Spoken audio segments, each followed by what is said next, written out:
יפו לתל אביב זה מגה דרבי גם נגד החבר'ה של אלון מזרחי שהיו איתו בתל אביב, והיום הם נמצאים במכבי קביליו יפו. ניקח את אורן יחזקאל, את פחימה, את אשר עזרן מנהל הקבוצה. החבר'ה האלה השאירו אותו כשהוא היה בתל אביב, אבל היום הם במכבי קביליו יפו. ומעבר לזה יש לנו גם עוד דרבי כאן בין אנשי עמישב פתח תקווה, אוהד בוזגלו המאמן, לבין העוזר שלו על הדשא, נמרוד קוסטיקה, והם גם נמצאים כאן איתי. אהלן חברים.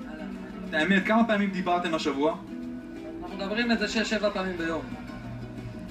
על מה? על הכל. בעיקר כדורגל, על הדשא וגם על החול. גם השבוע דיברנו בינינו על המשחק, לא הזכרנו שום דבר. וזהו, מי שיהיה טוב, שינצח לנו. זה כזה פשוט, מי שיהיה טוב ינצח היום? מה עם הרגשות ביניכם קצת? תשמע, הוא היה העוזר שלי העונה על הדשא.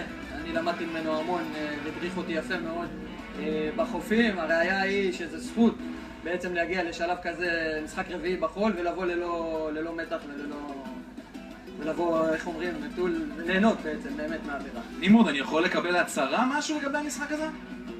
שום הצהרה, המשחק הוא שקול.